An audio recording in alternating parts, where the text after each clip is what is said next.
A oração do bispo Bruno Leonardo se apresenta como um encontro profundo entre fé, esperança e a busca por fortalecimento espiritual em meio às adversidades da vida. Ao longo das palavras, percebe-se não apenas uma repetição de frases religiosas, mas um verdadeiro mergulho em princípios que tocam a alma, despertam confiança e renovam a crença de que Deus age em todas as circunstâncias, mesmo quando o coração humano se encontra fragilizado e ansioso diante dos desafios diários. O tom é de proximidade, como se cada pessoa que escutasse fosse alcançada individualmente, como se as palavras não fossem dirigidas a uma multidão, mas sim ao íntimo de cada coração, que em silêncio clama por respostas, cura e libertação.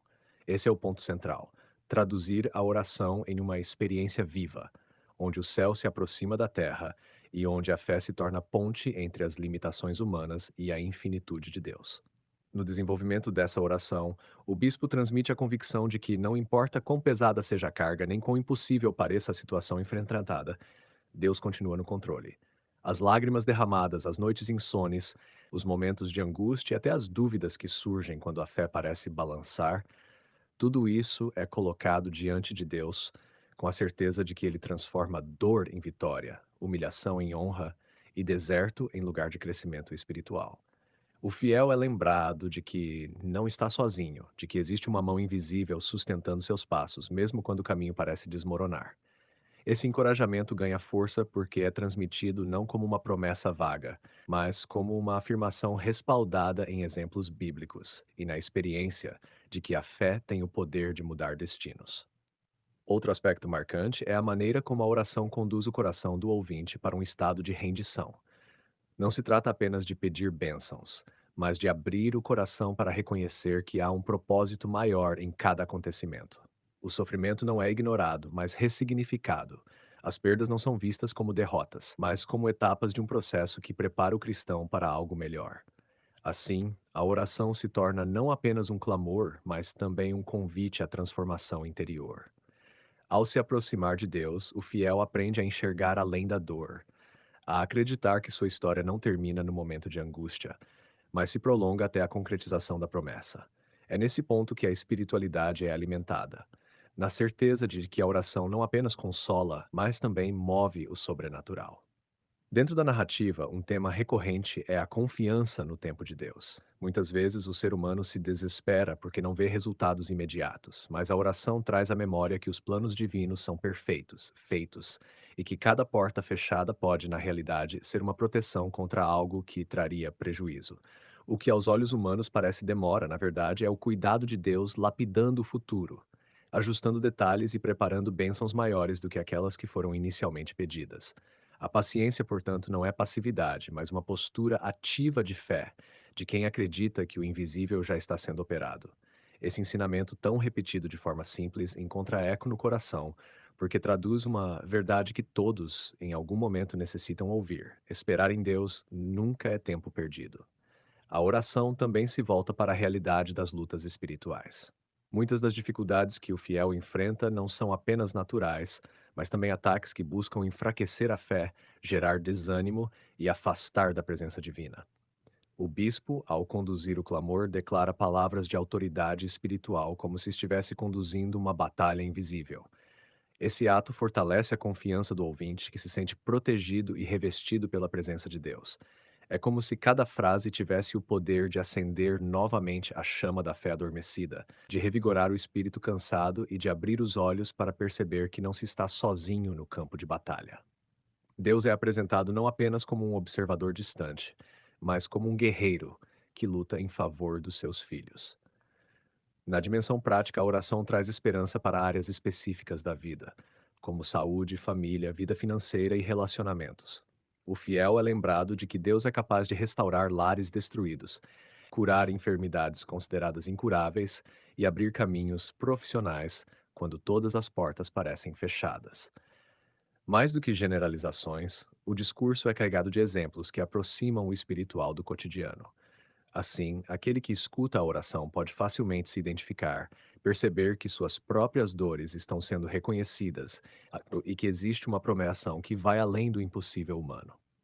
Esse é um dos pontos que torna a mensagem tão impactante. Ela não se limita ao campo abstrato, mas toca a realidade concreta de quem sofre. A cada nova frase, a ênfase no poder da fé se torna mais clara. A oração não é apenas um ritual repetido mecanicamente, mas um exercício de confiança que movimenta a vida espiritual. A fé é comparada a uma chave que abre portas, a uma ponte que conduz ao milagre e a um escudo que protege contra os ataques da desesperança. O bispo conduz os ouvintes a compreenderem que crer não é fechar os olhos para a realidade, mas enxergar a realidade com os olhos da promessa. É assumir uma postura firme, mesmo quando tudo ao redor parece desmoronar.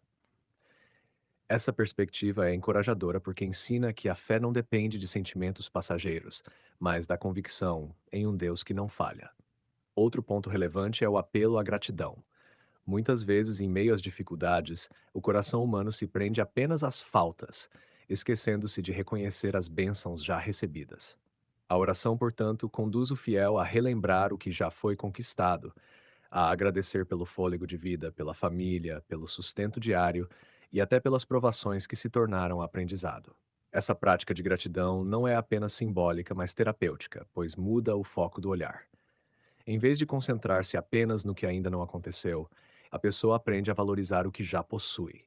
Essa mudança de perspectiva é em si mesma uma forma de milagre, pois transforma o coração, tornando-o mais leve, confiante e esperançoso. A mensagem se amplia ainda mais quando aborda o amor incondicional de Deus. Independentemente dos erros cometidos, dos tropeços e das falhas humanas, a oração enfatiza que Deus continua amando, acolhendo e oferecendo novas oportunidades. Não há pecado que não possa ser perdoado, não há ferida que não possa ser curada, não há queda que não possa ser transformada em recomeço. Essa ênfase no amor incondicional é libertadora, pois retira o peso da culpa e devolve ao fiel a chance de recomeçar. O ouvinte é lembrado de que sua identidade não está presa às marcas do passado, mas ao futuro que Deus preparou. Essa é uma mensagem de esperança que renova forças e abre caminhos para uma nova jornada. Além disso, a oração traz o senso de comunidade espiritual. Embora seja ouvida individualmente, a mensagem transmite a ideia de que todos fazem parte de uma grande família da fé. Ninguém caminha sozinho, pois há uma rede de intercessão, um corpo espiritual unido em oração. Esse sentimento de pertencimento é fundamental, especialmente em tempos de solidão e isolamento. Saber que há pessoas orando, que há uma comunhão de fé que sustenta uns aos outros, traz conforto e fortalece a caminhada. Assim, o fiel não apenas recebe bênçãos individuais, mas também é chamado a interceder por outros, a compartilhar sua fé e a tornar-se canal de esperança. No desfecho, a oração conduz o coração para um estado de paz. Não se trata apenas de esperar pelo milagre, mas de já descansar no cuidado divino, de acreditar que a vitória é certa, mesmo antes de se manifestar visivelmente. Essa paz vai além do entendimento humano, porque nasce da confiança em Deus. É uma paz que acalma os medos, silencia as inquietações e renova a coragem para enfrentar um novo dia. Assim, a oração não termina como começou. Ela transforma o coração, eleva o espírito e abre espaço para uma vida mais plena, pautada na fé e no amor divino. Kevin, esse bloco já tem cerca de 30.000